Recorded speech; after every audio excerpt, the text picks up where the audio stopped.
Martin Heidegger. Essays in Metaphysics. Identity and Difference. Philosophical Library Inc. New York. All copyrighted material within is attributor protected. Table of Contents. Title page. Introduction. Preface.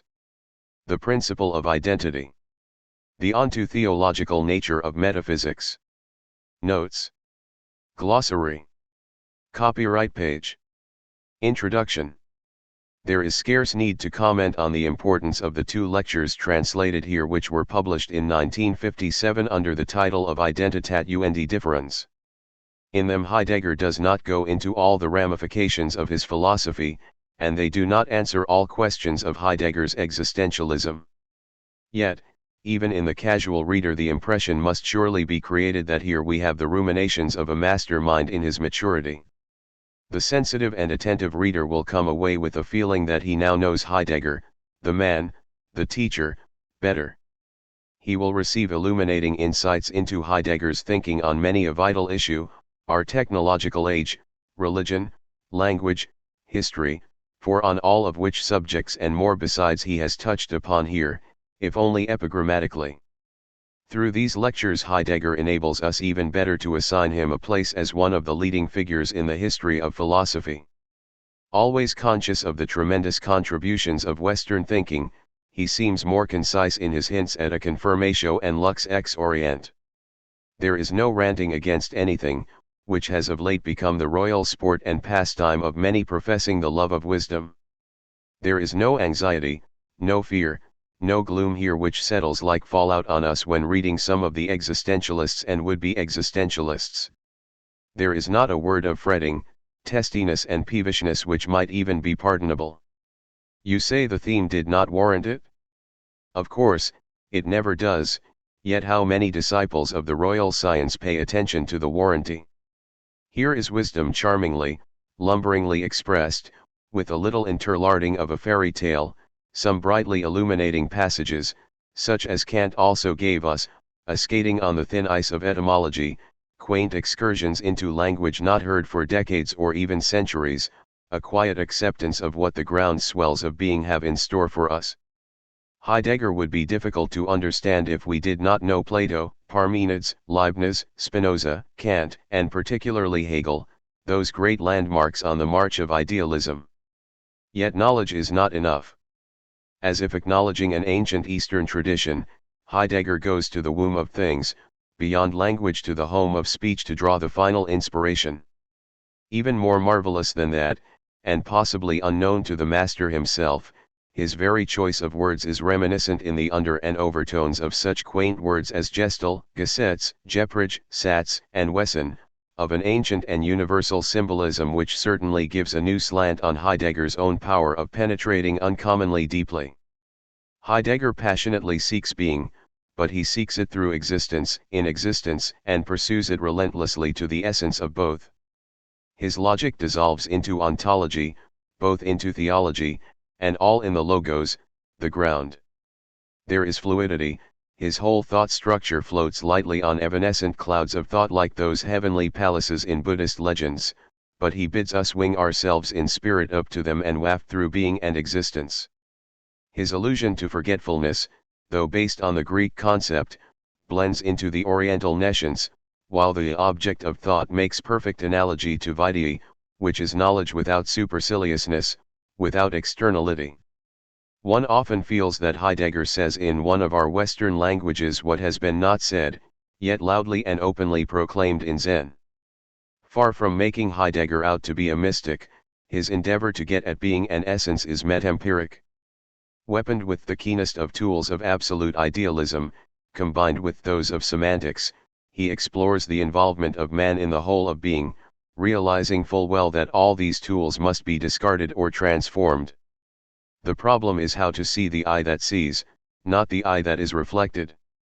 It is, indeed, the age-old quest, the basic quest of all philosophy of all the ages.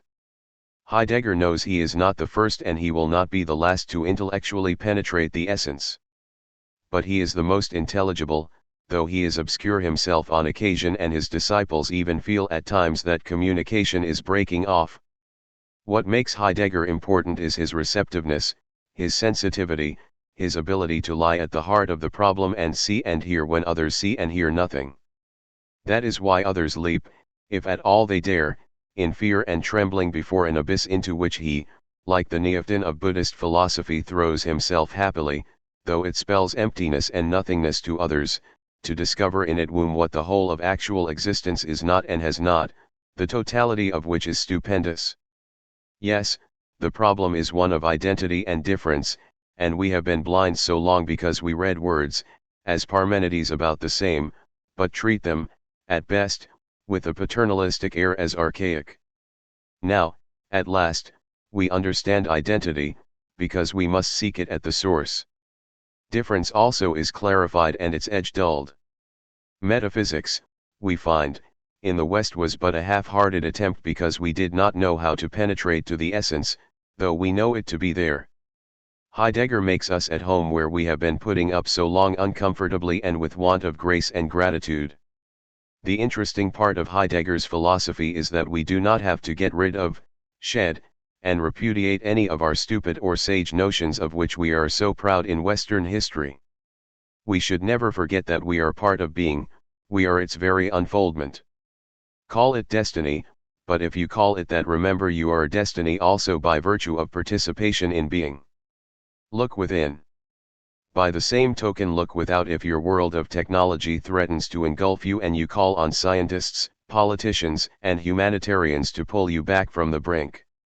This cry to be saved, to do something before it is too late, to make undone what has been done, is the cry of immature beings who willfully made themselves strangers at home. Similarly with God. God is in human civilization, man says so, man behaves accordingly. There are innumerable religions with and without theology. But theology has become a stereotyped, lifeless endeavor. It lacks gravity in every sense of the word, it forgets its deep anchorage in the logia. Externalization here also instead of firming in the logos. In that ground meet science, religion, philosophy.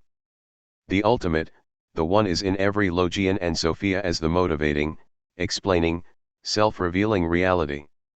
God for Heidegger is not the God of images and of worships, he is the strength of piety, he is that which moves and in whose self-caused being those who are attuned find rational, universal support. Heidegger's God dissolves as entity, yet electrifies the whole as divinity. The old metaphysics is done, so are old-style ontology and theology. The progress they made was a retreat from the ground of it all. Now we have to turn about and make our way back, backtrack as it were. Heidegger preaches no doom, he is neither dogmatic nor categorical. He presents us with the supremely logical which is not exhausted in a formal exercise but follows through to the essence, sounding, probing, listening. The trials and tribulations of this voyage toward essence are reflected in the linguistic expression which, naturally, concerns the translator in more than one way. He could easily have tagged his translation a tentative one, for the original is, admittedly, difficult and thus escape much of the responsibility for what may not be too felicitous in English. He could also have made a free translation and liberally indulged in paraphrase. The result might have made any trained rapid reader who nevertheless comprehends fully what he reads happy. In doing the translation as literally as permissible, how much this word is abused by critics, since it is usually an unanswerable charge, and by others who confuse literal with word for word and general unintelligibility, yet, it is hoped, without contorting the English language, several purposes were in the translator's mind which he thought would be worthwhile to achieve. First of all, there is the student of philosophy who may, as he should, be persuaded that language adds an almost evanescent something to thought which, if anywhere, especially in existentialism, ought to be caught. For him it would be easier to compare or check the translation if it did not stray vocabulary and syntax-wise too far from the original. Again, it seems incongruous to put too freely what requires the rigor of logic itself and bears neither embellishment nor extension nor contraction. We may be dealing with God, existence, and the like, but it must be remembered that in Heidegger theology becomes theologic and ontology becomes ontologic, just as in the German idealistic tradition they speak of a science of logic and a doctrine of science which far transcends what we take science to be. And, finally, much of what Heidegger speculates about is interlaced with seeming alliterations and actual etymologies. It near requires philological training to follow him into Greek and Latin, Old German, Middle High German and cognate languages. How much latitude could one permit oneself in translating freely when the context actually begs to parallel the German in the English? Thus, hours were spent in listening to the susurrations of a certain word beyond what it announces in discourse, esoterically, as it were. It was not possible in every case to find an English etymologically sound parallel, nor a semantically correct equivalent. Discovering to fathom for Gründen was, of course, very easy, for like the German it means getting to the bottom in a literal as well as figurative sense. But we were, for instance, not quite so lucky in begründen and feel we should apologize for to understand, having the flimsy excuse that the components of the English word would seem to establish a certain kinship with the German. Yet, when confronted, in a very real sense, with variations upon the Grund, such as Gründen, I'm Gründe, von Grundeus, and I'm Grundenden Gründe, we frankly were stymied many a time, though never forgetful that Heidegger takes these as variations upon basis, foundation, reason, cause and logos all at once.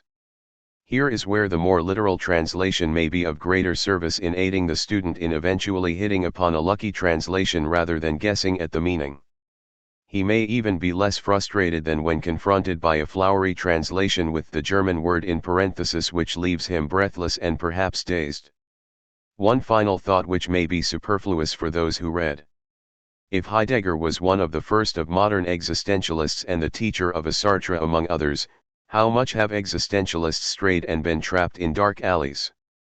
And if Heidegger's thinking really is, as we think it is, the consummation of a long tradition in Western metaphysics and meta-ontology, how much is what he teaches like the intuitive, sometimes dramatically paradoxical teaching of the East, thus closing a mighty circle? Kurt F. Heidegger. Mary Washington College of the University of Virginia. Preface. The chapter entitled The Principle of Identity represents the unchanged text of a lecture given the 27th of June, 1957. The occasion was the Day of Faculties at the celebration of the 500th year of the founding of the University of Freiburg in the Breisgau, Germany. The chapter on the onto-theological nature of metaphysics is the partly revised investigation which formed the conclusion of a seminar on Hegel's Science of Logic which was held during the winter semester of 1956-57. The lecture was given in Tottenberg on the 24th of February, 1957. In The Principle of Identity we are offering backward and forward glances. The chapter points ahead into the realm which forms the basis of the discussion for the lecture on the thing one. It refers back to the realm in which the essence of metaphysics takes its rise, metaphysics whose nature is characterized by difference. The togetherness of identity and difference will be demonstrated in the present publication as the object of thought. In how far difference has its origin in the nature of identity the reader may discover for himself when he is attentive to the harmony prevailing between Event 2 and Issue Point 3. Nothing in this sphere it is possible to prove, but much can be hinted. Tottenberg. September 9, 1957. The Principle of Identity. The principle of identity is expressed by the common formula A equals A. This principle is looked upon as the first law of thought. We shall endeavor to reflect a little on this principle, for by it we would like to find out what is meant by identity. Should our thinking, after having been stimulated by something or other, pursue this certain thing, it might happen that the thing will change in the process. Hence it is advisable to pay close attention to the method employed, and less so to the content. Obviously, we are also prevented from dwelling too much on the content, since we are under obligation to get on with this lecture. What does the formula A equals A, by which we customarily express the principle of identity, state? The formula states that A and A are equal. Now, For something to be equal we must have at least two items. One A is equal to another. Is this really what the principle of identity intends to express? Apparently not. The identical, in Latin idem, is called in Greek to auto. Translated into the German language to auto is called dasselbe, the same. If someone should keep on stating the same, let us say, the plant is a plant, he would speak tautologically. In order for anything to be the same, however, only one of its kind is required at any one time, and not two, as would be the case with equality.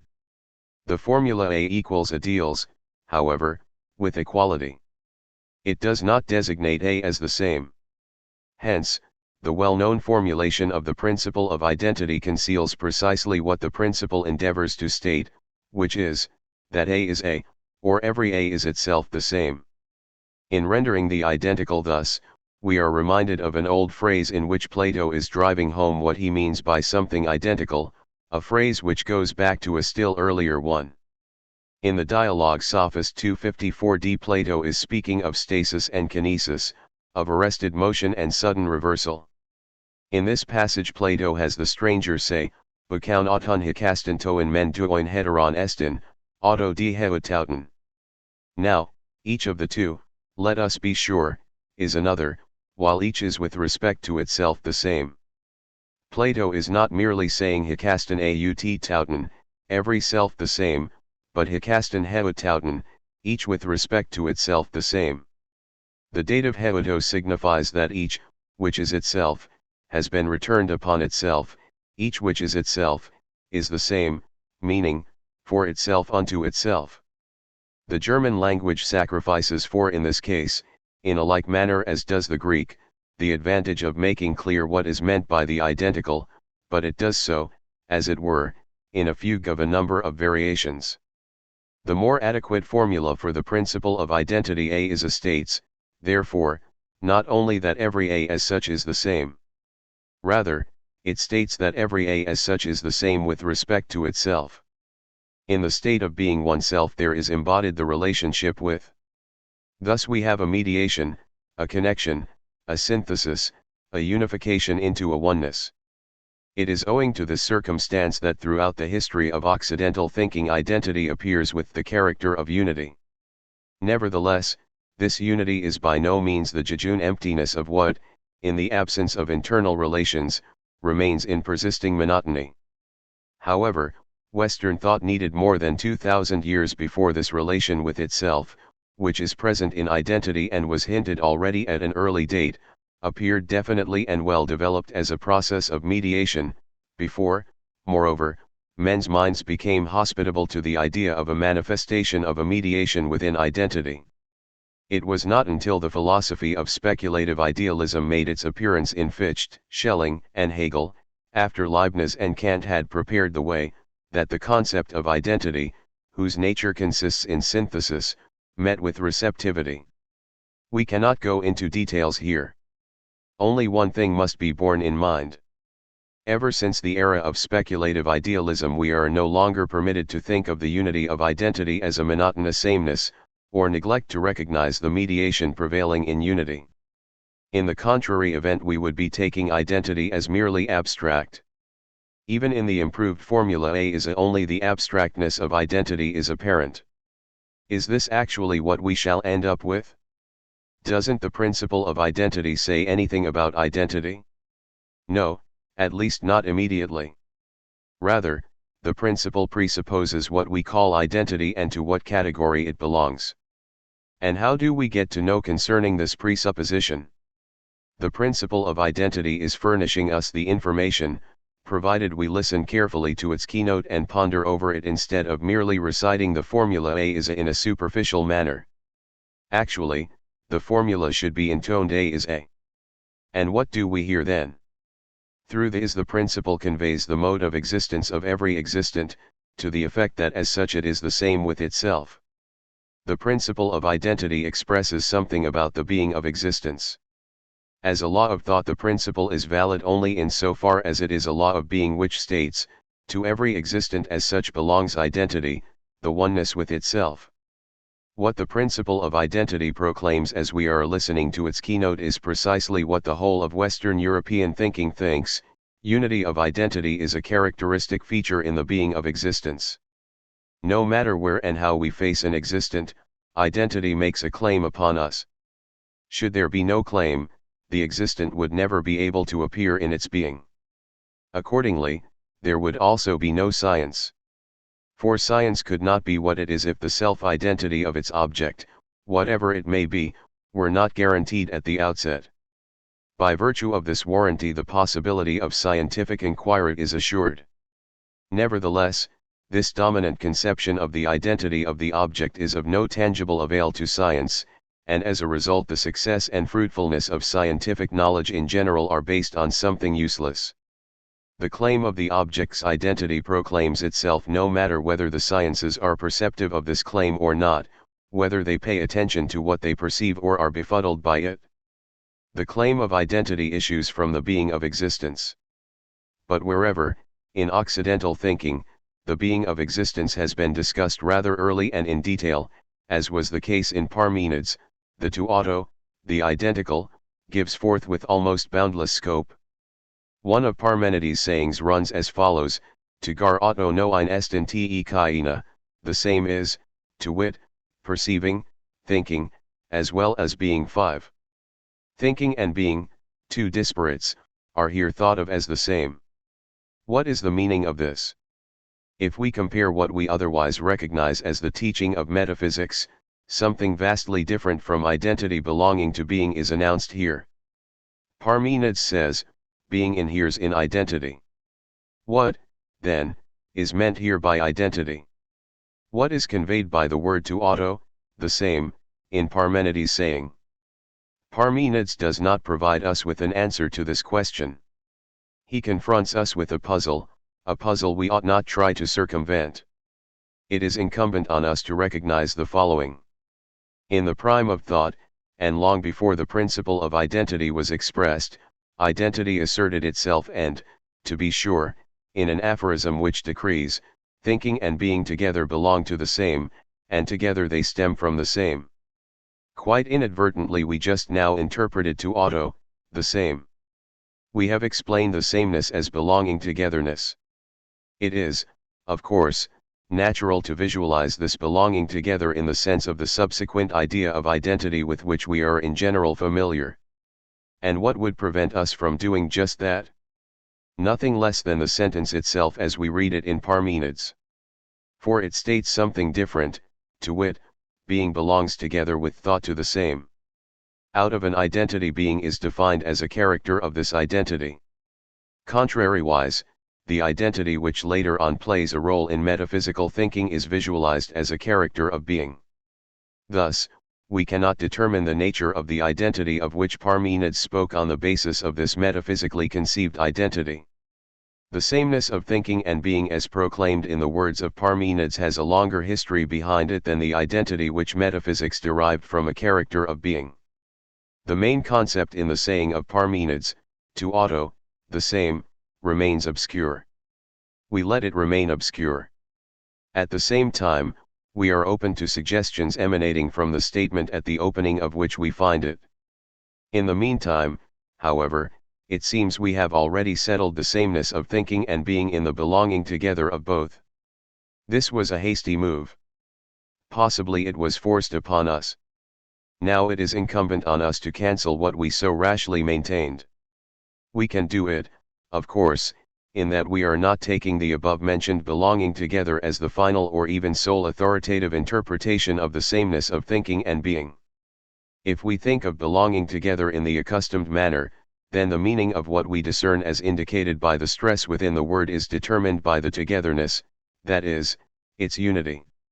In this case, to belong is equivalent to being coordinated with and incorporated into the order of togetherness, ranged into the oneness of a manifold, or placed into a structural unity of a system with the help of the unifying core of an appropriate synthesis. This belonging togetherness is presented in philosophy as a nexus or connexio, as the necessary combination of one thing with another. Nevertheless, belonging together may also be thought of as a belonging together. In other words, togetherness is now determined by belongingness. In this case, however, we are obliged to inquire what the meaning of belonging is and how the character of togetherness may be determined in it. The answer to this question is closer to our minds than we might think at first, nevertheless it is not obvious.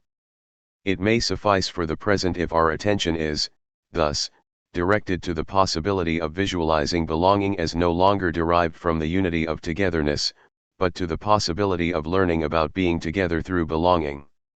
However, the question may be asked, whether this suggested possibility is nothing more than a mere play upon words which conjures up something lacking all support in a verifiable situation. This is, indeed, the situation as it appears until we take a closer look and allow the problem to develop naturally. The idea of belonging together, in the sense of a belonging together, originated in view of a situation already alluded to. To be sure, it is difficult to keep our attention centered on it because of the simplicity of the situation. Nevertheless, the facts will immediately strike us as more familiar if we take the following into consideration. When we were discussing belonging together as a belonging together, we already had in mind, thanks to Parmenides' suggestion, thinking as well as being, hence what belongs together in the same. If we take thinking as the distinctive feature of man, then we are reminded of a belonging together so far as man and being are concerned. At that instant, however, we feel questions crowd in upon us, such as, what do we mean by being? Who or what is man? Everyone will easily comprehend that without a satisfactory answer to these questions we lack the foundation on which we might discover something reliable concerning the belonging together of man and being. However, as soon as we put the question in this manner, we are fated in our attempt to visualize the togetherness of man and being as a coordination and to dispose and explain it by starting either with man or with being. In such a venture, the traditional concepts of man and being furnish us with the points of anchorage for the coordination of both. How would it be, then, if, for the purpose of establishing the unity of man and being, we were to see whether and in what manner there is primarily a belonging of one to another involved in this togetherness, instead of stubbornly visualizing only their coordination?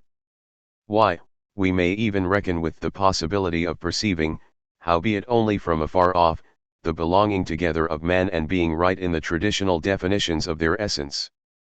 But how can that be? Obviously, man represents some existent. As such he belongs with the stone, the tree, and the eagle to the totality of being. To belong is in this context still equivalent to being incorporated into being. But the distinct feature of man consists in that he, as that thinking being which is receptive to being, is confronted by being, remains oriented to being and thus corresponds to being. Man in reality is this reference to correspondence, and that is all he is. By this last phrase we do not imply limitation, but superabundance. Belonging to being is the controlling factor of man from within. Now, this belonging is oriented to being because it is allocated to it. And what is being? Let us think of being in its original sense as presence. Man is neither casually nor exceptionally confronted by being. Being becomes evident and lasts only so long as by virtue of its claim it draws near to man. 7 For it is man alone who has made himself accessible to being, who permits being to approach him with its presence. Such being present 8 requires the open space of a clearing and thus remains allocated to the human being by virtue of this need.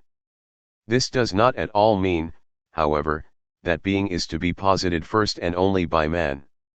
On the contrary, the following may now become clearer to our minds. Man and being are allocated to each other. They belong to each other. It was owing in the first place to this belonging together, to which thinkers have not paid much attention, that man and being have acquired those determinations in essence by which they are comprehended metaphysically in philosophy. This predominant belonging together of man and being we fail to acknowledge stubbornly so long as we are looking upon everything in orderly arrangement and mediation, be it dialectically or without dialectics. In such situations we then find regularly nothing but connections which have been brought about either on the part of being or on the part of man and represent the belonging together of man and being as an intertwining of the two. Thus far we have not entered into 9 belonging together. The question may be asked how such homing 10 may be accomplished. The answer is by keeping aloof from the attitude of representational thinking. This keeping aloof 11 is a positing in the sense of a leap 12. It is a bounding away from and a leaving behind of the familiar concept of man as the animal rationale, the rational animal, who nowadays has become the subject for his objects. The bounding off is at the same time a getting away from being. However, beginning early in Occidental thinking, this being has been interpreted as the ground 13 in which every existent, as existent, has its authentication. 14. In what direction does the leap from the ground point? Is it heading for an abyss? It does so, indeed, so long as we picture ourselves the leap and do so more specifically within the scope of metaphysical thought. It does not head for an abyss in so far as we leap and let ourselves go. In what direction? We are going to where we are already embedded 15 into the fold of being. Yet, being itself is our very own, for only in man can being be domiciled, that is to say, can it be present. 16. Hence we must leap in order that we may experience in our own person the belonging together of man and being. This leap is the precipitous homing without benefit of bridges into that belongingness which alone man and being as mutually related and, hence, their pattern 17 can provide. The leap is the sudden return into the realm where man and being have already found together in their essence, because both were assigned to each other in a sufficiency. It is not until the entry into the sphere of this mutual assignation is effected that thought experience becomes attuned to it and determined. How odd this leap which we expect will provide us with the realization that we have not made ourselves sufficiently at home where, in reality, we actually already are at home. But where are we? What is the pattern of being and man? Today we no longer need the elaborate hints still required years ago to direct our gaze to a certain pattern in which man and being concern each other, at least so it seems. One might venture the opinion that it would suffice mentioning the word atomic age in order to convey how nowadays being confronts us in the world of technology. However, are we entitled, without further ado, to equate the world of technical science and being? Obviously not. Even then we should not do so when we picture ourselves the world as a whole in which atomic energy, the planned calculations of human beings, and automatization are combined. Why is it that such a reference, however detailed, to the world of technology does not, nevertheless, by any means bring the patterns of being and man into focus? Because every thinking analysis of the situation falls short in so far as the above-mentioned whole of the world of technology has already been prejudged in the human perspective as the product of man. Technology, in the broadest sense and thought of in the manifoldness of its phenomena, 18 is looked upon as a man-made plan which eventually forces the human being into a decision as to whether he wishes to become slave of his plan or retain mastership over it. In this conception of the entire world of technology we trace everything back to man and finally demand an ethics suitable to the world of technology if, indeed, we wish to carry things that far. Caught up in this conception we then personally firm ourselves in the opinion that technology is the concern of man alone and fail to notice the claim which being makes on us through the very nature of technology. Let us at long last be done with thinking about technology only technologically, that is, in terms of man and his machine. Let us pay close attention to the claim under which, in our age, not only man but all existence, nature, and history, operate with respect to their own being. What claims are we referring to? Our whole existence is challenged everywhere now as in play, now urgently, now as if set upon, now as if pushed to plan and calculate everything. What does this challenge mean? Is it merely the product of man's self-generated mood? Or are we actually concerned with existence itself in the sense that it makes a claim upon us with respect to its schematization and calculability? If such were the case, would not being itself be then subject to the challenge of having existence appear within the purview of calculability? Such is, indeed, the case. More than that. To the extent that being is challenged, man is likewise challenged, that is to say, man is framed so he will safeguard the existence which concerns him as the very substance of his planning and calculating, and thus pursue this task into the immeasurable. The term we choose for the totality of challenges which confront man and being mutually so they may call each other to account reciprocally, is the framework. 19. Some have objected to the use of this word. But are we not using instead of to frame 20 also to set or posit? Then we find nothing wrong in the use of the word statute. 21. Why should we, then, not use framework when insight into the situation demands it? That wherein and wherefrom man and being concern 22 each other in the world of technology, puts forth its claim much in the manner in which forces counterbalance in a framework. 23. In the reciprocal confrontation of man and being we become attentive to 24 the claim which fixes the pattern for our age. Everywhere the framework concerns us immediately. The framework, if we are still permitted to use this term, has a more pregnant existence than all atomic energies and all mechanical contrivances, a more meaningful existence than the impact of organization, information, and automatization. Inasmuch as we no longer meet what is called framework within the scope of ideation which allows us to think the being of an existent as a presence, it seems at first somewhat strange. The framework concerns us no more than anything that is present. The framework remains strange most of all because it is not an ultimate but merely leads us gently to that which in reality pervades the pattern of being and man. The belonging together of man and being in the manner of a reciprocal challenge drives home alarmingly the that and the how of man's alienation from being, at the same time, however, also the that and how of being. Within the framework there prevails a strange alienation. 25 and dedication. 26 Now, we are under obligation to experience in our own person quite simply this consinity wherein man and being are consinnate. In other words, we must return to what we call a concern. 27 The word awareness, concern, has been lifted from organically developing language. Iranian, to concern, means, originally, to distinguish or discern with one's eyes, see, and in seeing calling to oneself, appropriate. The word concern we shall now harness as a theme word in the service of thought, keeping in mind what has just been explained. As a theme word thus understood it may be translated with as little success as the Greek theme word logos and the Chinese tao. In the present context the word concern no longer signifies what we otherwise call an affair or happening. 28 We now use the word singulare tantum, in the singular merely. What it designates takes place only in the singular, nay, not even any longer numerically speaking, but uniquely. What we learn by way of the modern world of technology in the framework as a pattern of being and man, is merely prelude to what we call concern. Concern, however, does not necessarily persevere in its prelude. For in concern we are persuaded of the possibility of developing the mere sway of the framework into a more primitive solicitude. Such a development of the framework from concern to solicitude would bring about the eventful reduction, never initiated by man himself alone, of the world of technology from lordship to servitude within the realm in which man more properly involves himself in concern. Where has our road taken us? It has led our thinking back home into that simplicity which we have called concern, keeping strictly to the meaning of the word. It seems as if we were now running danger of turning our thought all too insouciantly towards some generality. In actuality, however, the nearest of the near is entreating us to share immediately what we are already domiciled in.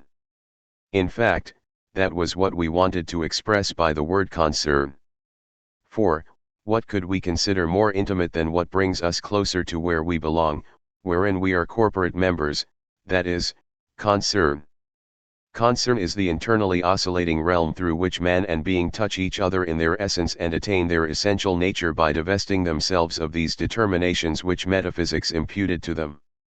To think of concern as concern means constructively cooperating in this internally oscillating realm. The building material for this self-supporting structure is derived by thought from speech. For, speech is the most delicate, but also the most fitful all-suppressive vibration in the floating structure of concern. In so far as our being has alienated itself in speech, concern will be our dwelling place. We are now approaching a point in our discussion where the indelicate yet unavoidable question is forced upon us: what has concern to do with identity? The answer is, nothing. By contrast, identity has much, if not everything to do with concern. How so? We shall answer by retracing our steps briefly. In concern, man and being are alienated in their essential togetherness. A first uneasy flashing of concern is glimpsed in the framework. This framework constitutes the essence of the modern world of technology. In the framework we catch sight of a belonging together of man and being, wherein causative belonging alone determines the kind of togetherness and its unity. As introduction to the problem of belonging together, in which we gave belongingness preference over togetherness, we took the saying of Parmenides, the same is, to wit, thinking as well as being. The inquiry into the meaning of the same is the inquiry into the essence of identity. In metaphysical doctrine, identity is presented as a basic character in being. But now it turns out that being belongs together with thought into an identity whose essence derives from that causative belonging together which we call concern.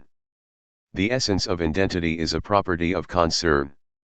Provided there is something to the attempt of pointing our thinking to the original seat of the essence of identity, in what light would the title of this lecture appear?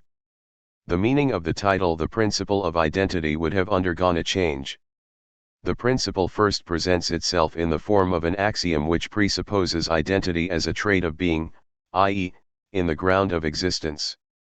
In the course of our discussion, this principle, in the sense of a declaration, has become an advance, 29 in the sense of a forward leap. The leap starts in being as the ground of existence and heads for the abyss.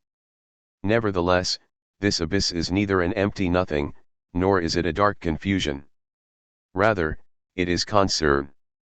In concern we get the essential vibration of what is communicated as speech, speech which at one time was called the home of being.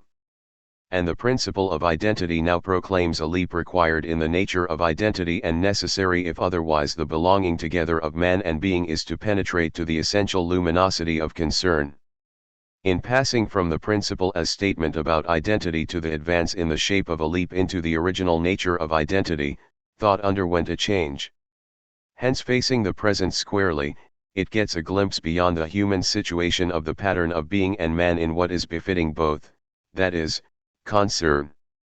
Let us assume we were faced with the expectant possibility of the framework, i.e., the reciprocal challenge of man and being to compute the calculable, and reading us in concern through which alone man and being attain their true nature through alienation. In that event, a way would be opened for man to experience more genuinely the totality of the modern world of technology, nature, and history, but above all their being.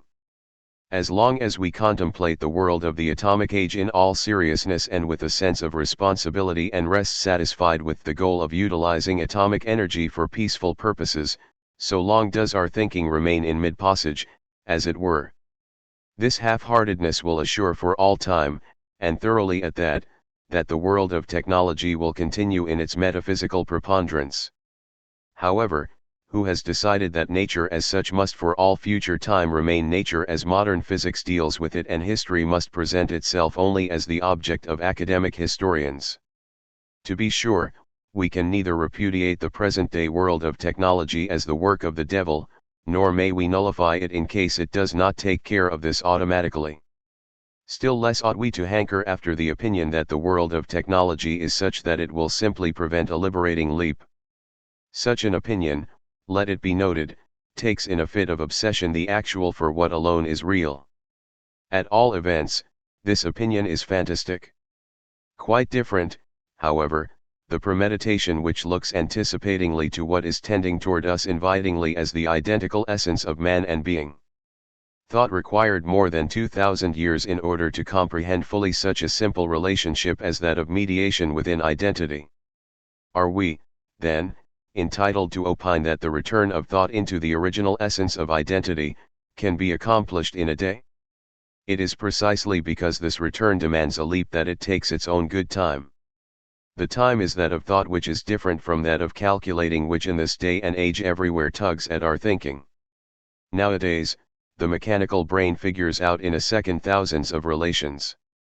But in spite of their technical usefulness, such machines lack being. Whatever and however we may attempt to think, we will think in the context of tradition.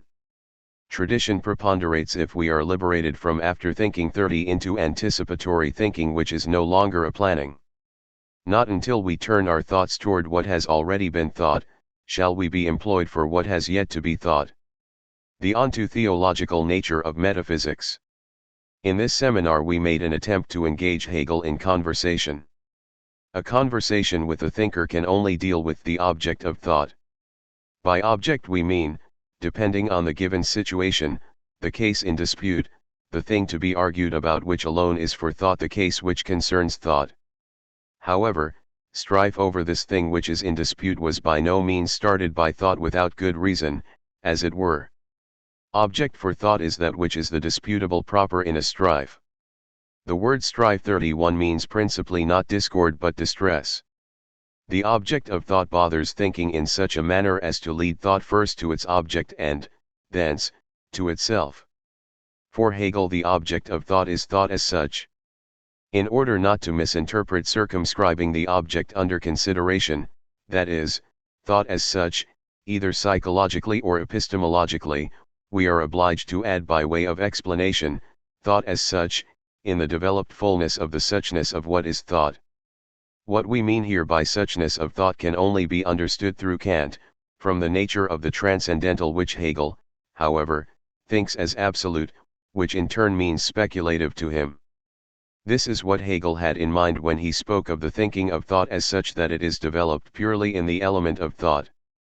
32. If we are to interpret this tersely and topically, which scarcely does justice in our thinking to the matter under consideration, we would have to say, the object of thinking for Hegel is thought.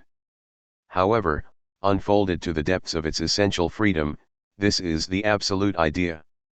Hegel says of it toward the end of the Science of Logic 33, the absolute idea alone is being, imperishable life, truth knowing itself, and it is truth complete.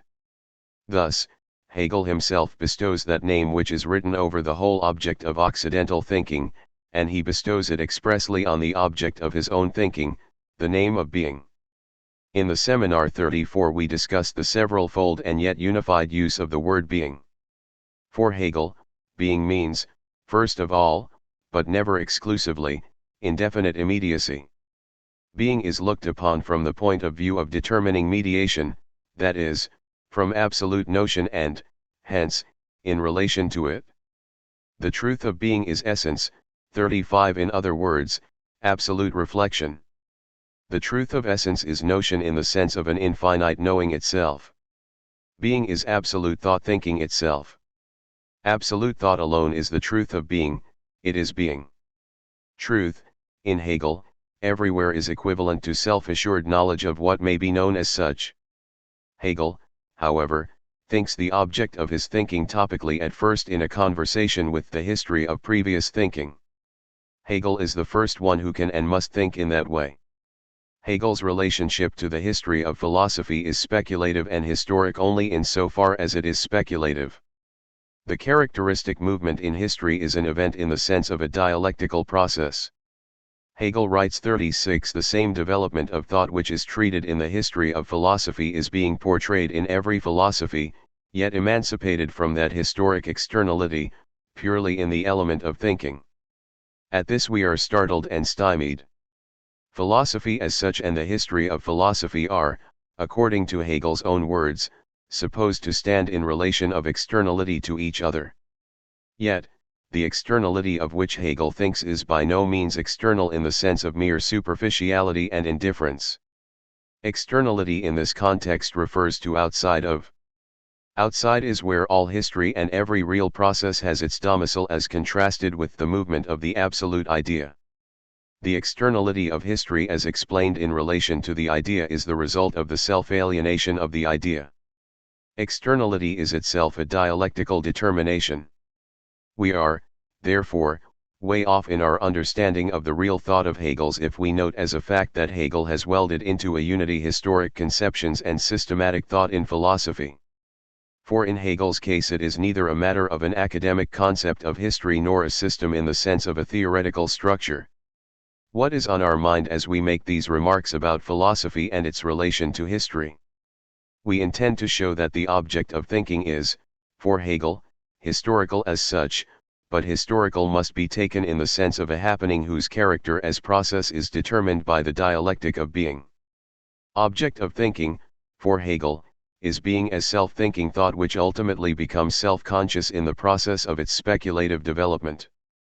Thus, thought runs through stages of various developments and, hence, must of necessity pass through previously undeveloped phases.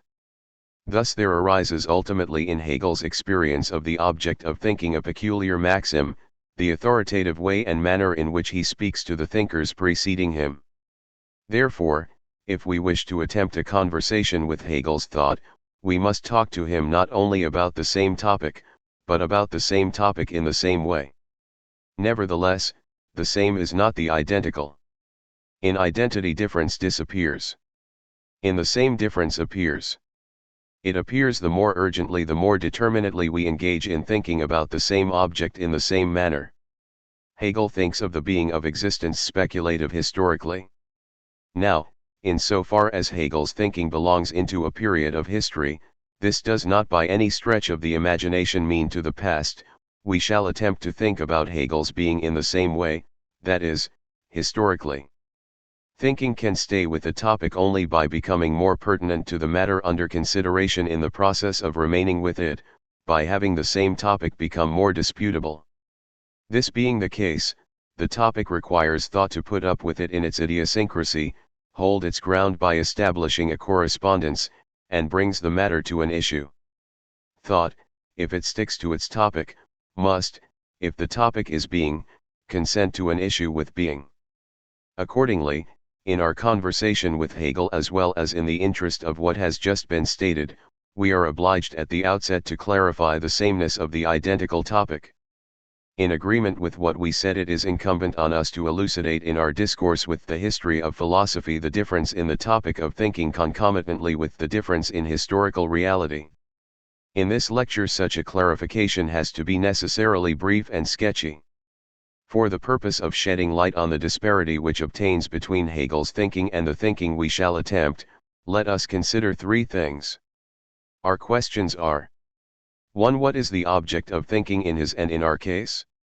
2. What is the criterion in a discourse involving the history of thought in his and in our case? 3. What is the character of the discourse in his and in our case? Concerning the first question. For Hegel, the object of thought is being in view of the suchness of existential thought in and as absolute thought. For us, the object of thinking is the same, hence, being, but being in view of its difference from existence. Expressed even more precisely, for Hegel the object of thinking is thought as absolute notion. For us, the object of thinking is, by way of a first statement, difference as difference. 37. Concerning the second question. For Hegel, the criterion for the discussion involving the history of philosophy is the degree of penetration into the vigor and milieu of that which was thought by former thinkers.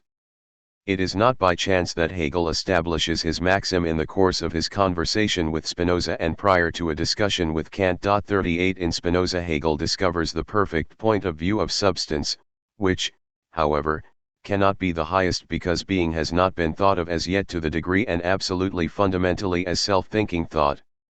Being, as substance and substantiality, has not yet unfolded itself as subject in its absolute subjectivity. Nevertheless, Spinoza is stimulating the entire thinking of German idealism again and again and immediately generates a contradiction because he has thought start with the absolute. The way of Kant, on the contrary, is different and one that is by far more decisive for absolutistic idealistic thought and for philosophy in general than the system of Spinoza. Hegel sees in Kant's idea of the original synthesis of apperception one of the profoundest principles for speculative development. 39 The relative influence of thinkers Hegel discovers in what they thought in so far as it may be raised to the appropriate stage of absolute thought.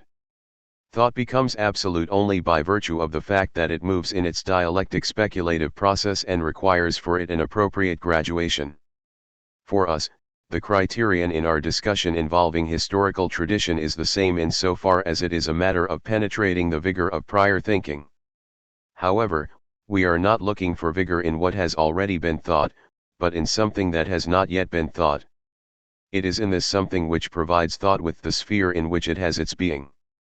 Still it is what has been thought that first prepares the way for the not yet thought which enters again and again with its overabundance. The standard for that which has not yet been thought does not lead to an incorporation of what has previously been thought into a still higher development and systematization which outdistances it, but demands the release of traditional thinking into the past which is still preserved. Originally, the past controls tradition throughout and constitutes its anterior being without being thought of specially as and in terms of a beginning. Concerning the third question.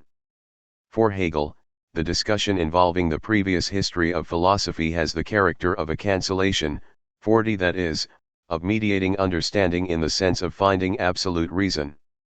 For us, the character of the discussion involving the history of thought no longer signifies cancellation, but backtracking. 41. Cancellation leads to the high-level gathering realm of the absolutely posited truth in the sense of a perfectly unfolded certainty of self-knowing knowledge. The backtrack reveals the realm thus far skipped on the basis of which the essence of truth becomes for the first time worthy to be thought. After this brief characterization of the difference between Hegel's thinking and our own regarding the object, criterion, and character of a discussion involving the history of thought, we shall attempt to promote our discussion with Hegel, which we have already begun, a trifle more in the direction of clarity. By this we mean that we shall dare to make an attempt at backtracking. The phrase backtracking easily makes for several misinterpretations. To backtrack does not imply taking an isolated step in one's thinking, but a kind of thought movement, and a rather long way. Insofar as backtracking determines the character of our discussion involving the history of Occidental thought, thinking leads us, in a manner of speaking, out of what has up to now been thought in philosophy. Thought steps aside from its object, being, and thus changes what is thought into the opposite wherein we glimpse it, especially in view of what constitutes the source of all this thinking, because basically it makes the realm of its abode available. This is, in contrast to Hegel, not a traditional, already posed problem, but it is the problem which has never even been asked throughout the history of thought. For the time being and unavoidably we designate it in the language of tradition. We speak of a difference between being and existence. The backtrack starts with what has not yet been thought, from difference as such, to proceed toward what is yet to be thought. That is the oblivion of difference. The oblivion we have in mind here is that of an enshrouding 42 of difference. As such we are thinking of aletheia, concealment. This enshrouding originally went unnoticed. Oblivion belongs to difference because the latter belongs to the former. It is not as if oblivion overcame subsequently difference in consequence of the forgetfulness of man's thinking. The difference of existence and being is the realm within which metaphysics, that is, Occidental thinking in the totality of its essence, can be what in effect it is. Backtracking hence goes from metaphysics into the essence of metaphysics. The remark concerning Hegel's use of the severally interpreted main term being permits us to recognize that any use of the word being and existence can never be fixed for a particular epoch of history during which clarity has been introduced into the concept being. Moreover, if we speak of being, we never take this word in the sense of a species under whose empty generality the doctrines concerning existence, historically considered, belong as individual cases. Being, as the case may be, proclaims destiny and, hence, control of tradition. Now, the backtrack from metaphysics into its essence requires, however, duration and endurance whose limits are known to us. Only one thing is clear: the backtrack needs preparation which must be hazarded now and here. We do this, however, in view of existence as such in the whole, as it now is and begins to show itself more unambiguously as time goes on. What now is has been given the stamp by the domineering nature of modern technology. This hegemony has already found its expression in all areas of life in characteristics going by various names, such as functionalization, perfection, automatization, bureaucratization, information. Just as we call our concept of living reality biology, we could call the presentation and structuralizing of the thoroughly technically permeated existence technology. This term may serve as a designation for the metaphysics of the atomic age. The backtrack from metaphysics into the essence of metaphysics is seen as of now and based on insight into the present. The trek from technology, from the present age with its description and interpretation geared to technology, into the essence of modern technology which we will yet have to master in thought. Let this suggestion also suffice to keep away the other natural misinterpretation of the term backtrack, meaning the opinion that the trek consists in going back in history to the earliest thinkers of Occidental philosophy. Of course, the where-to of the backtrack unfolds and becomes apparent only when the backtracking has been accomplished. In order to obtain a comprehensive view of the Hegelian Metaphysics 43 in our seminar, we chose expediently a discussion of the section with which the first book of the Science of Logic, the Doctrine of Being, begins. Even the title of the section furnishes enough food for thought in every word. It says, "Wherewith must we start science?" Hegel's answer to this question consists in the demonstration that the beginning is of a speculative nature. This means that the beginning is neither something immediate nor something mediate. The nature of this beginning we then endeavored to express in one speculative statement: the beginning is the result. According to the plural interpretation of the dialectic, the is in this sentence indicates several things. For once, it conveys that the beginning is taking the resulter literally 44, the rebounding of thought reflecting upon itself from the perfection of dialectical movement. The perfection of this movement, the absolute idea, is the unfolded closed whole, the fullness of being. The rebound from this fullness results in the emptiness of being. Science, the absolute self-knowing knowledge, must begin here. Beginning and end of the movement, and prior to them the movement itself, remains everywhere being. Being asserts itself as internally gyrating movement from fullness to extreme alienation and from alienation to self-perfecting fullness. Object of thought is, hence, for Hegel, thought thinking itself as internally gyrating being. Were we to reverse the speculative statement concerning the beginning, which is not only justifiable but necessary, it would read, the result is the beginning. Actually, we ought to start with the result insofar as the beginning evolves from it. This says the same as does the remark which Hegel inserts casually and parenthetically in the section dealing with the beginning, toward the end 45. And it would seem God has the indisputable right that we should begin with him. According to the problem stated in the section heading, we are concerned with the beginning of science. If science has to start with God, then it is the science of God, theology. This designation suggests its later significance.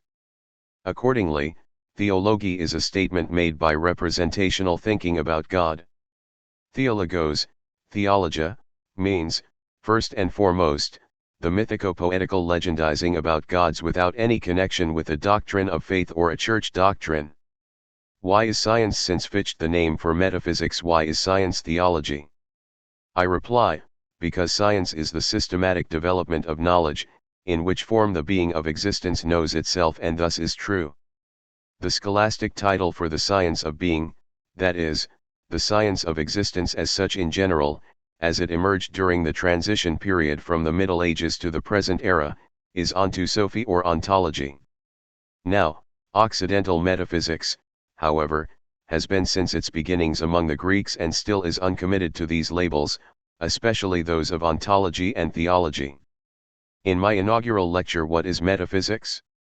1929, I, therefore, clarified metaphysics as a problem of existence as such and existence in the whole. The totality of the whole is the unity of existence, which unity unites by virtue of being the productive ground. For him who can read this means that metaphysics is onto-theologic. Whoever has, through his own development, experienced theology, be it that of Christian faith, or that of philosophy, will prefer nowadays to be silent about God as an object of thought and thinking. For, the onto-theological character of metaphysics has become questionable to thinking persons, not by reason of some sort of atheism, but because of an intellectual experience in which the still unthought unity of the essence of metaphysics revealed itself within onto-theologic. However, the essence of this metaphysics will still remain to our minds as what is most worthy of giving thought to, so long as thought does not break off arbitrarily and hence unappropriately the discussion involving its fateful tradition. In the 5th edition of What is Metaphysics? 1949, I made special reference in the supplemental introduction to the onto-theological essence of metaphysics. 46. However, it would be rash to assert that metaphysics is theology because it is reputed to be ontology. We should begin by saying that metaphysics is theology, a statement about God, because God enters philosophy. In this way the problem becomes more acute as a problem regarding the onto-theological character of metaphysics. How does God get into philosophy, not only into recent philosophy, but into philosophy as such? This problem can be answered only if, as a problem, it has previously been sufficiently developed.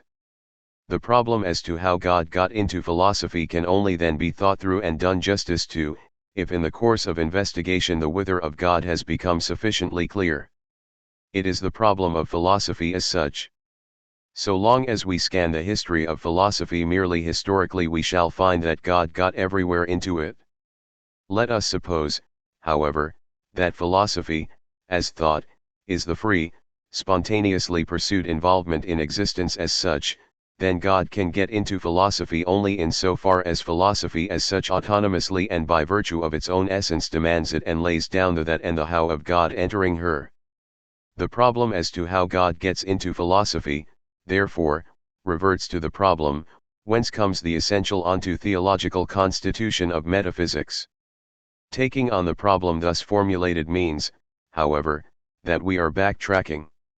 In doing this we now give serious thought to the original essence of the onto-theological structure of all metaphysics and ask the question, how does God get into metaphysics and along with him and correspondingly, theology and its onto-theological character? We are putting this question in a discussion involving the whole of the history of philosophy. At the same time, however, we ask with a special side glance toward Hegel, an occasion for us to first turn to something peculiar. Hegel is thinking being in its most complete emptiness, thus in terms the most universal. At the same time he thinks being in its most perfect fullness. Nevertheless, he does not call speculative philosophy, i.e., philosophy proper, onto theology, but science of logic. With this terminology Hegel brings something decisive to the fore. One could, of course, immediately explain why metaphysics is called logic by pointing out that, for Hegel, the object of thought is thought, taking the word singulare tantum, in the singular plain and simple. Thought, thinking, is, as everyone knows and according to ancient practice considered the theme of logic. That much is certain. But it is just as incontrovertibly established that Hegel, true to tradition, discovers the object of thought in existence as such and in the whole, that is, in the movement of being from emptiness to developed fullness. Now, how is it possible that being will undertake at all to represent itself as thought? How otherwise can it do it than by virtue of the fact that being, as ground, is already impressed, while thinking because it belongs together with being collects on being as the ground, to fathom and understand it. Being manifests itself as thought, which means that the being of existence reveals itself as self-fathoming and self-justifying ground. Ground and ratio, reason, are in their original essence the logos in the sense of the collective problematic 47 the en panta. Thus, science, i.e., metaphysics, is for Hegel logic not really because science has thought for its object, but because the object of thought remains being. Being, however, privately engages thought for the purpose of understanding, and it has done so since the early stages of unmasking itself in the imprint of the logos, which is the authenticating reason. Point 48. Metaphysics thinks existence as such, in general. Metaphysics thinks existence as such, that is, in the whole. Metaphysics thinks the being of existence in the fathoming unity of the greatest generality, that is, the universal equivalence, as well as in the understanding unity of totality, which is highest above all else. Thus, we presuppose the being of existence as authenticating reason. Hence, all metaphysics is, basically, the fathoming from the very bottom, reasoning which renders account of the ground, replies, and finally calls it to account. Why should we mention this at all?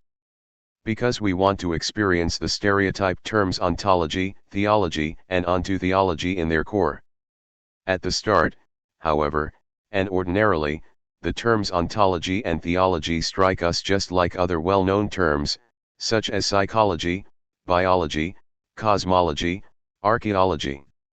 The final syllable, ology, quite generally and readily suggests that we are dealing with the sciences of the soul, of living reality, of the cosmos, and of antiquities.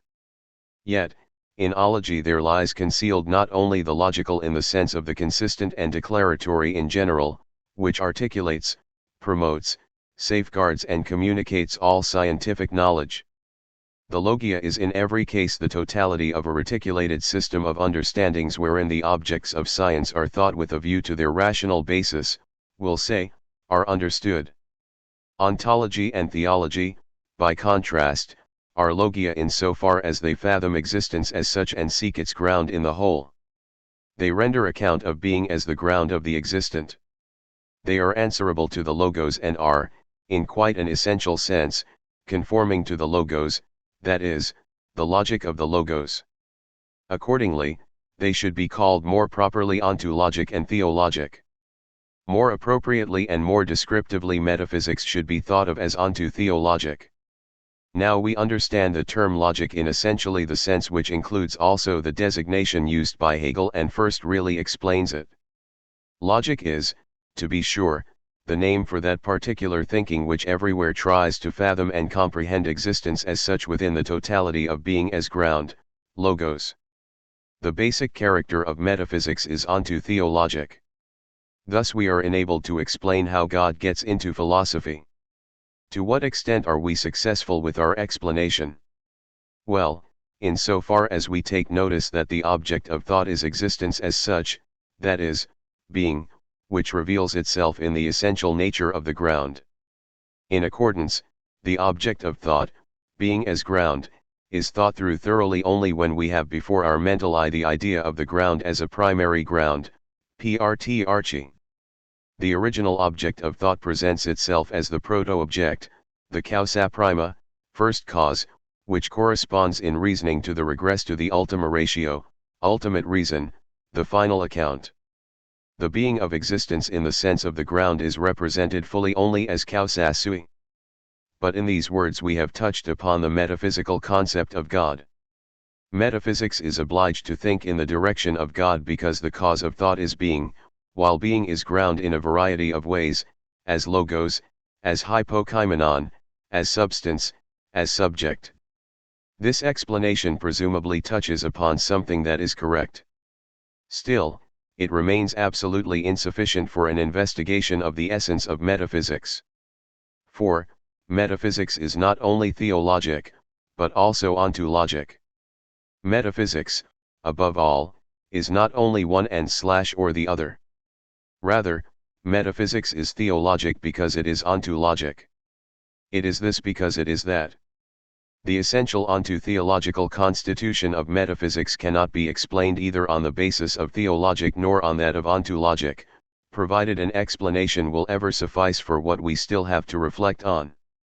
Let it be noted that we have not yet given thought to the problem as to the type of unity in which ontologic and theologic belong together, nor have we considered the origin of this unity, nor the difference of the differentia which unite ontologic and theologic. For, apparently, we are concerned not with bringing together two independently existing disciplines of metaphysics, but with the unity of what in ontologic and theologic is the object of inquiry and thought. That is existence as such in the universal and primary at one with the existent as such in the highest and ultimate. The unity of the one is such that the ultimate understands the first in its own way and the first the ultimate in its own way. The difference in both ways of understanding is part of the difference we have mentioned but not yet thought about. It is in the unity of existence as such in the most universal and in the highest that we find rests the essential constitution of metaphysics. First of all we are obliged to discuss the problem of the ontotheological nature of metaphysics problematically pure and simple. Only the object of thought itself can usher us into the realm which is discussed in the problem as to the ontotheological constitution of metaphysics. We can accomplish this by thinking more objectively about the object of thought. The object of thought is traditionally known in Occidental thinking by the name this object 49. Just a trifle more objectively, should we pay more careful attention to the debatable in the object, then we should see that always and everywhere being means the being of existence, in which phrase the possessive case is to be thought as a genitivus subjectivus. Of course, we speak with reservations about a possessive case as applied to object and subject, for these labels, subject and object, have on their part arisen from an imprint of being. The only thing that is clear is that in the case of the being of existence and the existence of being, we are concerned every time with a difference. We think of being, therefore, as object only when we think it as different from existence and think existence as different from being. Thus, difference proper emerges. If we attempt to form an image of it, we shall discover that we are immediately tempted to comprehend difference as a relation which our thinking has added to being and to existence. As a result, difference is reduced to a distinction, to a product of human intelligence. However, let us assume for once that difference is an addition of our forming a mental image, then the problem arises, an addition to what? And the answer we get is, to existence. Well and good. But what do we mean by this existence? What else do we mean by it than such as is? Thus we accommodate the alleged addition, the idea of a difference, under being.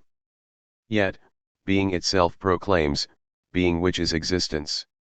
Wherever we would introduce difference as an alleged addition, we always meet existence and being in their difference.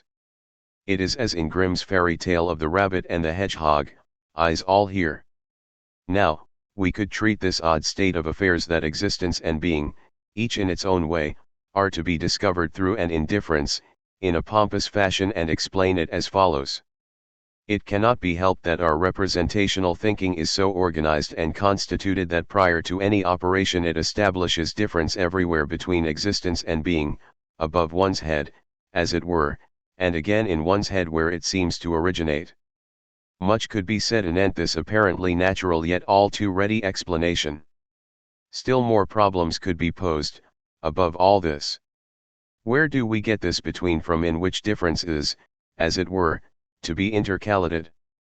Let us be done now with opinions and explanations. Instead let us make the following observation. What we call difference we find everywhere and at all times in the object of thought, in existence as such, and we come up against it in a manner so free of doubt that we do not pay any particular attention to it. Nothing, moreover, seems to compel us to take particular notice. We are at liberty in our thinking not to give any thought to difference or to reflect on it specifically. Yet, this liberty does not hold for all cases. By chance it may occur that thought will find itself called upon to answer the question, what is the meaning of this oft-mentioned being? If under these conditions being exhibits itself as a being of, in the genitive of difference, then the question just asked would be more to the point if rephrased, what in your opinion is difference if both being as well as existence each in their own way appear through difference? In order to do justice to this question we must first of all maneuver ourselves into an objective opposition to difference. This opposition appears when we backtrack. For it is only through the distance brought about by backtracking that the close by as such presents itself, that proximity appears for the first time. In backtracking we release the object of thought, being as difference, into its opposite. The opposite may remain absolutely objectless. Still with an eye to difference, yet releasing it in backtracking into that which is to be thought 50 we can assert the following. Being of existence means the type of being which existence is. The is in this case is to be taken transitively, as implying passage. Being asserts its nature 51 here in the manner of a transition to existence. However, being does not go over toward or into existence by leaving its place or position, as if existence, previously devoid of being, could be contacted by being for the first time. Being transcends and covers, while revealing itself, what is encountered in open presence by such enthrallment. Encounter means seeking refuge in open presence, thus, being in sheltered presence, being an existent point 52. Being exhibits itself as revealing enthrallment.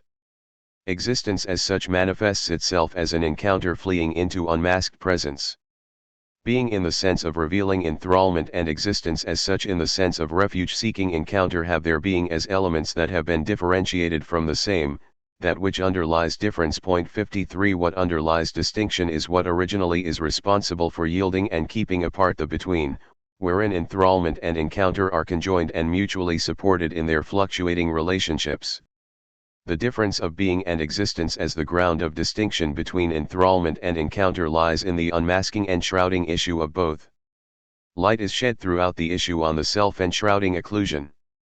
It is this pervading luminosity which is responsible for the reciprocity of enthrallment and encounter. In our attempt to reflect on difference as such, we do not cause its disappearance, but we are following it through to its essential origin. En route there we had to give thought to the issue between enthrallment and encounter. What is at stake is really the object of thought more objectively considered in the backtracking. In other words, it is being thought of as emerging from difference. To be sure, at this point we have to intersperse a remark which has to do with our speaking of the object of thought and will engage our attention again and again. Supposing we mention being, then we are using the word in the widest possible and most indeterminate generality. Even when speaking only of a generality, have we thought of being in an inappropriate manner? We visualize being in a way in which it, being, never presents itself. The manner in which the object of thought, that is, being, behaves remains unique. The habitual mode of thought can forever enlighten us about this unique situation only insufficiently in the beginning. Let us illustrate this by an example. From the outset we should be aware of the fact, however, that nowhere in existence is there an example of the essence of being, presumably because the essence of being is the play itself. In order to characterize the universality of the general, Hegel at one time gave the following illustration: someone wanted to buy fruit in a store. He asked for fruit. They gave him apples, pears, they handed him peaches, cherries, grapes. But the customer rejected what was offered him. He wanted fruit, and wanted it at any cost. Now, what was offered him was, indeed, every time fruit.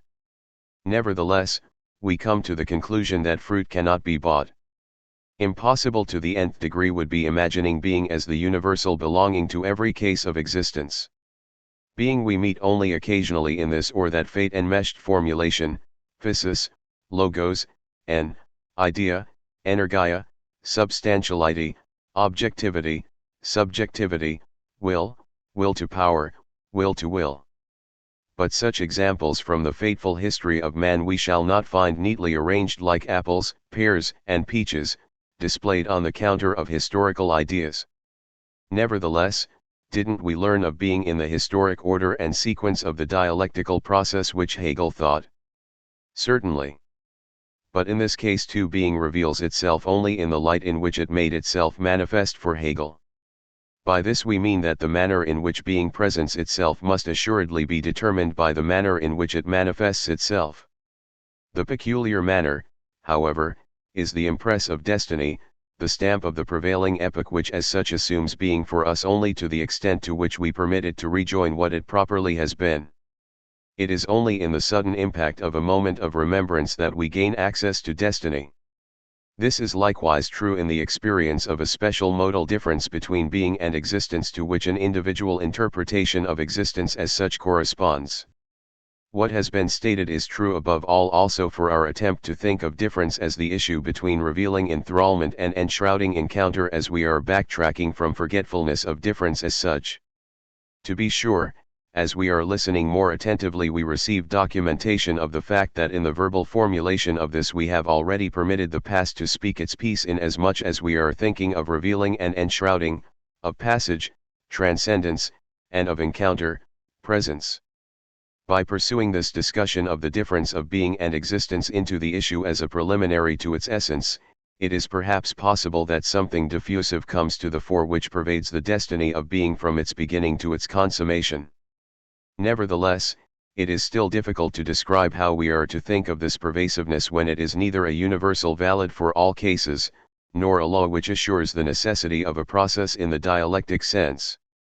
What we are now primarily concerned with in our undertaking is gaining an insight into the possibility of thinking of difference as an issue, which is to clarify in how far the onto-theological constitution of metaphysics derives its original essence from the issue which we meet at the beginning of the history of metaphysics, runs through its periods and yet remains everywhere hidden, and hence forgotten, as the issue in an oblivion which escapes even us.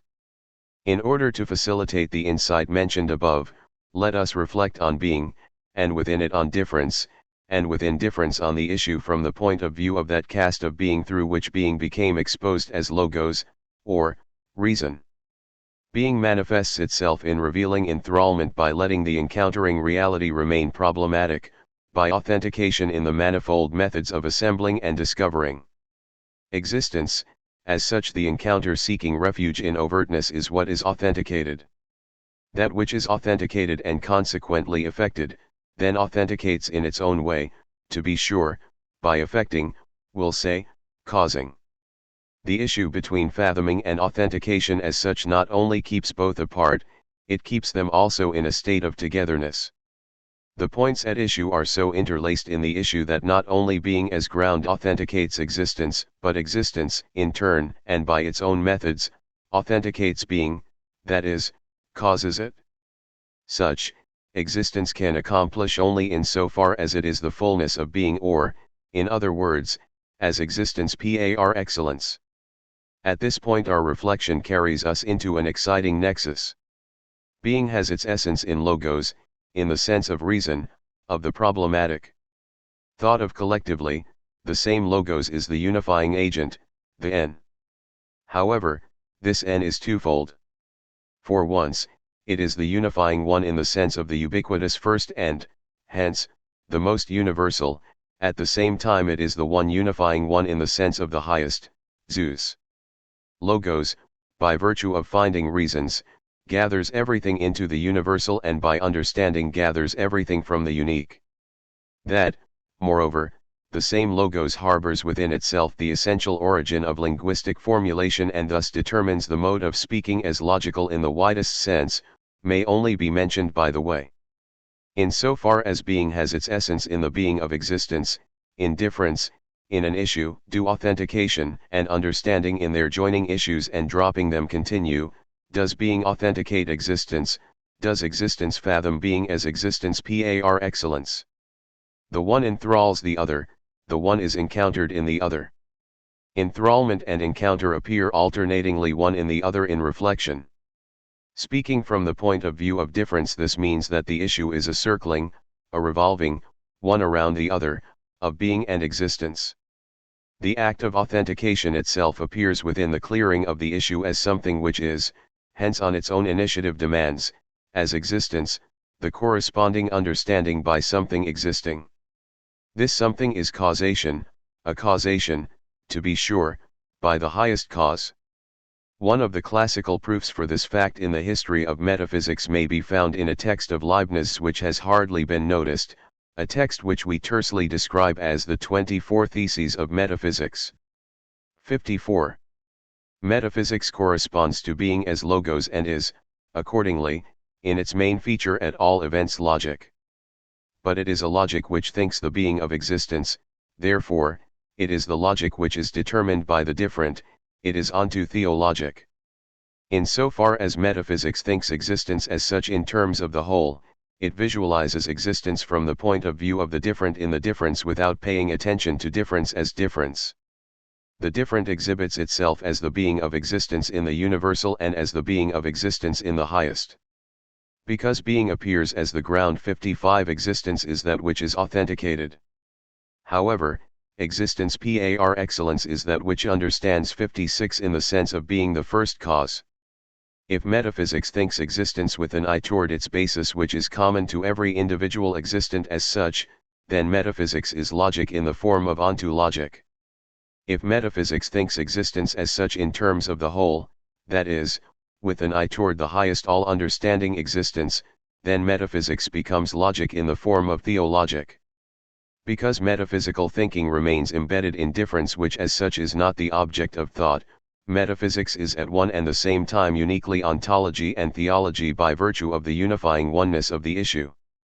The onto-theological constitution of metaphysics hails from the pervasive influence of difference which joins and separates as ground and existence, both authenticating and understanding, and is sustained by the issue in carrying the action through. These novel terms which we have been using are meant to guide our thinking into realms which to designate the common terms of metaphysics, being, and existence, grounded, no longer suffice. For whatever these terms designate, whatever is represented by the mode of thinking stimulated by them, stems from difference as that which is different, their origin may no longer be included in the purview to metaphysics. Insight into the onto-theological constitution of metaphysics shows a possible way of answering the question as to how God entered philosophy by going to the essence of metaphysics. God entered philosophy through the issue which we think first of all as being the advance point in the essence of the difference between being and existence. Difference represents the ground plan in the essential structure of metaphysics. The issue yields and seeds being as the productive ground, which ground in itself requires an appropriate understanding on the part of what it helped found. The appropriate understanding is equivalent to causation by the ultimate and original reality. This is the cause as causa sui, and this is the just and proper name for God in philosophy. Man may neither pray to this God, nor may be sacrificed to him.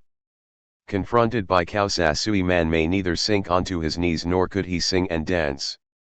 Accordingly, this thinking-less God which must abandon the God of philosophy, God as causa sui, is, perhaps, closer to God the divinity. In our context this means merely that thinking-less God is less restricted in dealing with him than onto-theologic would acknowledge.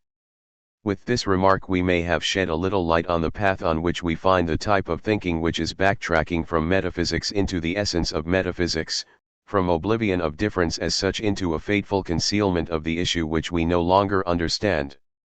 Nobody can possibly know whether, when, where and how this step thought is taking will open up into a true, event-bound, path, and lead to a passage and road construction.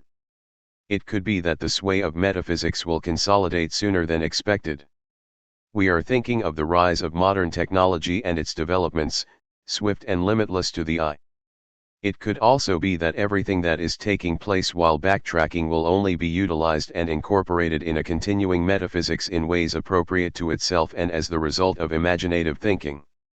In such a case the backtrack itself would not be accomplished and the path which has been opened up and pointed out would not be used.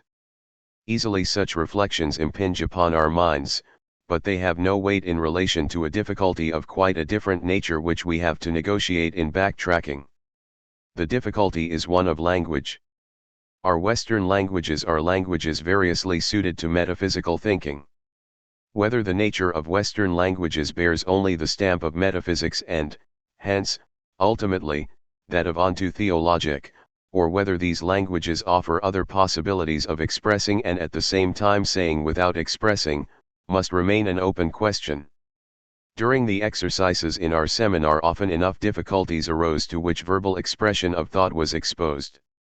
The little word is which is met everywhere in our language and tells of being even where it does not come to the fore, harbors the entire fate of being, from the Estingarina of Parmenides to the is of the speculative principle of Hegel and still further to the dissolution of the is in the positing of a will to power by Nietzsche. A look into the difficulties originating in language should save us from prematurely recasting the language in which our present attempts in thinking have been couched. It should caution us to speak of an issue in the offing on the morrow instead of devoting all our efforts to thinking what we have formulated in language all the way through. For what we did say was said in a seminar. A seminar is, as the word indicates, a place and an occasion for disseminating here and there a grain, a seed of reflection which sometime or other will germinate as it may and bear fruit.